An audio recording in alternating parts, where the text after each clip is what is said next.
दोस्तों मूवी के स्टार्टिंग में दिखाया जाता है कि 1947 में गदर में भारत पाकिस्तान अलग अलग हुआ था। अलग होने से हिंदू और मुस्लिम एक कट्टर दुश्मन बन जाते हैं। जहां पर हजारों घर बिखरता दिख रहा था, वहां पर सैकड़ों घर बसे। उनमें से एक घर तारा सिंह और सकीना का था, जिसमें तारा सिंह सकीना को बचाने के लिए उसके मांग में अपने हाथ के खून को भर देता है। फिर सकीना को तारा सिंह से प्यार हो जाता है। फिर आगे दिखाया जाता है कि उनका एक लड़का भी होता है। उसके कुछ समय बाद सकीना का बाप पाकिस्तान से हिंदुस्तान आ जाता है, पर हिंदुस्तान की सरजमी पर पैर भी नहीं रखता है और अपनी बेटी सकीना को पाकिस्तान ले आता है। फिर तारा सिंह जाता है अपने ससुर अशरफ अली को इंसानियत का पाठ पढ़ाने। अपनी पत्नी को हिंदुस्तान से पाकिस्तान ले आता है। फिर पाकिस्तान का सीन दिखाया जाता है, जिसमें मेजर हामिद इकबाल की एंट्री होती है, जो कि हिंदुस्तानियों से बहुत ज्यादा नफरत करता था। उसकी जिंदगी का एक बहुत बड़ा मकसद था हिंदुस्तान पर कब्जा, क्योंकि उसके माता पिता को हिंदुस्तान के वक्त में मार दिया गया था। फिर आगे का सीन दिखाया जाता है, हामिद इकबाल पाकिस्तान में रह रहे हिंदुओं से बोलता है कि तुम क्या लोगे, कुरान की गीता। तो पंडित गीता उठाता है और उसका सर धड़ से अलग कर देता है। फिर हामिद इकबाल अशरफ अली को फांसी की सजा दिला देता है, क्योंकि अशरफ अली ने तारा सिंह को हिंदुस्तान जाने दिया, पर फिर भी उसके दिल में राहत नहीं मिलती। उसे तो तारा सिंह चाहिए था। फिर 17 साल बाद का सीन दिखाया जाता है, जहाँ तारा सिंह आज भी ट्रक चलाने का काम किया करता था। फिर तारा सिंह की मुलाकात भारत के मेजर से होती है। मेजर बोलता है कि जंग के हालात होने वाले हैं, जिसमें हमें 50 ट्रक की जरूरत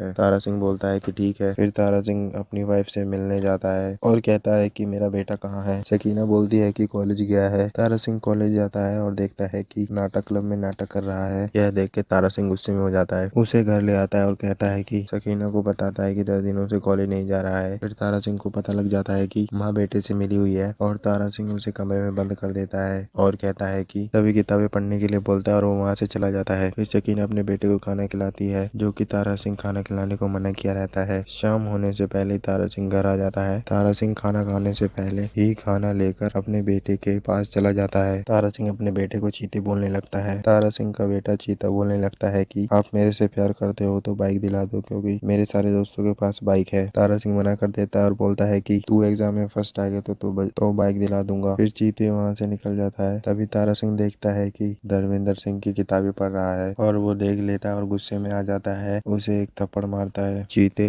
अपने पापा से नाराज हो जाता है। अगले दिन तारा सिंह चीते के लिए बुलेट निकलवा देता है। फिर आगे दिखाया जाता है कि भारत और पाकिस्तान के बीच युद्ध छिड़ जाता है। तभी कर्नल तारा सिंह से बोलता है कि हमें आपकी जरूरत है, और तारा सिंह युद्ध क्षेत्र में आ जाता है। उसे बोला जाता है कि हमारे आदमी तक सामान पहुंचाना है, राम तेगड़ी तक। तारा सिंह निकल जाता है। सभी को सामान देने के बाद तारा सिंह जंग के मैदान में उतर जाता है लड़ाई करने। उधर हामिद इकबाल दूरबीन से देखता है कि तारा सिंह जंग के मैदान में लड़ाई कर रहा है। तभी हामिद इकबाल अपने सिपाहियों से पीछे हटने को बोलता है। तारा सिंह लड़ाई करते करते पाकिस्तान बॉर्डर क्रॉस कर देता है। तभी हामिद इकबाल अटैक करने को बोल देता है। उसके बाद अगले दिन का सीन दिखाया जाता है, जहाँ पर लड़ाई हुई होती है। वहाँ पर सकीना जाती है और देखती है कि तारा सिंह कहाँ है। वह इतना जान जाती है कि तारा सिंह मरा नहीं है, पर जिंदा है। ये बात अखबारों में भी छप जाती है कि भारत के कई जवान लड़ाई में मारे गए और कई ट्रक ड्राइवर गायब हो गए हैं। उनमें से एक नाम तारा सिंह का भी था, पर पाकिस्तान बताता है कि हमारे पास कोई ट्रक ड्राइवर नहीं है, और कहता है कि ये लोग जंग के मैदान में मारे जा चुके हैं। पर सकीना का बुरा हाल हो जाता है। तारा सिंह के बिना उसकी तबीयत भी खराब होने लगती है। तभी चीते डिसाइड करता है कि वो अपने पापा को पाकिस्तान से लेकर आएगा, और वह कुछ दिनों में पाकिस्तान चला जाता है। पाकिस्तान के अंदर जाते ही वो ISI अनवर अली की नजर में आ जाता है। फिर चीते की मुलाकात तारा सिंह के बचपन के दोस्त से होती है, और वो बताता है कि राम टेगड़ी से कुछ फौजी और ट्रक ड्राइवरों को पकड़ा गया है। इधर चीते अपने पूरे दिन की बातें वो चिट्ठी पे लिखता है, और उसकी माँ पढ़कर रोने लगती है। आगे के सीन में चीते की मुलाकात मुस्कान से होती है। चीते वहाँ काम करने आया होता है, क्योंकि इससे वो अपने पापा तक पहुँचने में आसानी होगी, और उसे काम पर भी रख लिया जाता है। मुस्कान को चीते से प्यार हो जाता है। फिर चीते अपने आने का मकसद बता देता है और कहता है कि तुम पाकिस्तानी होने के फर्ज निभा सकती हो। अगले दिन मुस्कान चीते के पास जाती है और कहती है कि मैं मदद करूंगी तुम्हारे पापा को ढूंढने में। फिर आगे एक सीन दिखाया जाता है, हामिद इकबाल कुछ हिंदुस्तानियों को पकड़ कर मारता है सबके सामने, पर चीते को उनके पापा उनमें नजर नहीं आते हैं। रात होती ही चीते जेल के सभी सिपाहियों को चकमा देकर अंदर आ जाता है और पूरा जेल में घूम लेता है। तब जाके पता लगता है कि उसके पापा जेल में नहीं है, और उसे पकड़ लिया जाता है। आगे के सीन में सकीना के पास तारा सिंह का कॉल आता है, और वो बताता है कि जंग के दौरान वो पानी की झील में चला गया था, और वो कुछ महीने तक कोमा में रहा, और वो घर आ जाता है। जिसमें सकीना बताती है कि चीते आपके लिए पाकिस्तान चला गया है। यह सब सुनकर तारा सिंह पाकिस्तान जाने की तैयारी करने लगता है, और वो पाकिस्तान में अपने दोस्त के घर आ जाता है। है वह बताता है कि को जेल में बंद कर दिया गया है। इतना सुनते ही तारा सिंह गुस्से में आ जाता है। इधर हामिद इकबाल चीते की पिटाई करता रहता है और वो वहाँ से चला जाता है। फिर आगे का सीन दिखाया जाता है। फिर चीते को पूरी जनता के सामने लाया जाता है और उस पर झूठी झूठी बातें बताने लगता है। पूरी जनता आक्रोश में आ जाती, उसे मारने लगी है, उसे तोप पर लगा दिया जाता है। इधर मुस्कान हामिद इकबाल से रहम की भीख मांगती है पर हामिद इकबाल नहीं मानता है और पूरी जनता आक्रोश में ही होती है। तभी वहाँ पर तारा सिंह आ जाता है और कहता है कि मेरे बेटे को छोड़ दो, वह बेकसूर है, पर हामिद इकबाल नहीं मानता है। तभी तारा सिंह बोलता है कि यहाँ के लोगों को मौका दिया जाएगा तो आधे से ज्यादा पाकिस्तानी पाकिस्तान छोड़कर चले जाएंगे और बोलने लगता है कि कटोरा लेके भीख मांगोगे, भीख भी नहीं मिलेगी। इतना सुनते ही हामिद इकबाल गुस्से में आ जाता है, उन दोनों को तोप में बांध देने का ऑर्डर देता है। तभी वहाँ पे बम फोड़ दिया जाता है और तारा सिंह अपने बेटे को जंजीर से चुरा रहा है और वहाँ पे कुछ देर तक लड़ाई होती है। चीते अपने पापा से बिछड़ जाता है, उसके बेटे को पकड़ लिया जाता है। हामिद इकबाल बोलने लगता है कि तारा सिंह बाहर आ जा, नहीं तो तेरे बेटे को मौत के घाट उतार दिया जाएगा। तभी तारा सिंह सामने आ जाता है हामिद इकबाल का एक छोटा बच्चे को लेकर और तारा सिंह अपने बेटे को अपने साथ लेकर निकल जाता है। फिर भी पाकिस्तानी उसके पीछे लगे रहते हैं। तभी पाकिस्तान में अचानक अनाउंस कर दिया जाता है कि जो कोई तारा सिंह और उसके बेटे का मदद करेगा उस पर कड़ी से कड़ी कार्रवाई होगी और यह बात सकीना को ही पता लग जाती है रेडियो पर। तारा सिंह अपने बेटे से फिर बिछड़ जाता है। चीते को बेहोश कर दिया जाता है। तारा सिंह किसी तरह अपने बेटे से दोबारा मिल जाता है। चीते को जो बेहोश किया रहता है वह मुस्कान के अबू होते हैं। वह उन दोनों की मदद करने आए होते हैं। मुस्कान के अबू बोलने लगता है कि पाकिस्तान से हिंदुस्तान जाने का एक खुफिया रास्ता पता है और तारा सिंह उसके बेटे चीते के साथ अपनी मुस्कान को भेजने लगता है। तभी हामिद इकबाल हेलीकॉप्टर में आ जाता है और एक एक करके मुस्कान के परिवार वालों को ऊपर से नीचे गिराता है और बोलता है कि बाहर आओ। तभी तारा सिंह बाहर आ जाता है और सब बाहर आ जाते हैं। फिर हामिद बोलता है कि बोलो हिंदुस्तान मुर्दाबाद। तभी तारा सिंह का बेटा कहने लगता है कि हिंदुस्तान जिंदाबाद है, जिंदाबाद रहेगा। इतना सुनते ही मुस्कान के परिवार वाले आ जाते हैं जो कि फौज में होते हैं उन्हें बचाने के लिए और वह उन लोगों को बचाते बचाते हिंदुस्तान पार करवा देते हैं। पर हामिद को पता नहीं लग पाता है कि वो हिंदुस्तान की जमीन पर आ चुका है। उसे घेर लिया जाता है और तारा सिंह बोलता है कि तुम क्या लोगे, गीता की कुरान। तभी वो डर कर गीता पर हाथ रख देता है। तभी तारा सिंह उसे मारता है और बोलता है कि दोनों क्यों नहीं लिया और वो लोग वहाँ से जाने लगते हैं। तभी हामिद इकबाल के पास तलवार होती है, सोचता है कि मार देता हूँ, पर हामिद के लिए आगे बढ़ता है। तभी हिंदुस्तान के सभी सैनिक गोलियों से उसे छल्ली कर देते हैं और इसके बाद मूवी का एंड हो जाता है।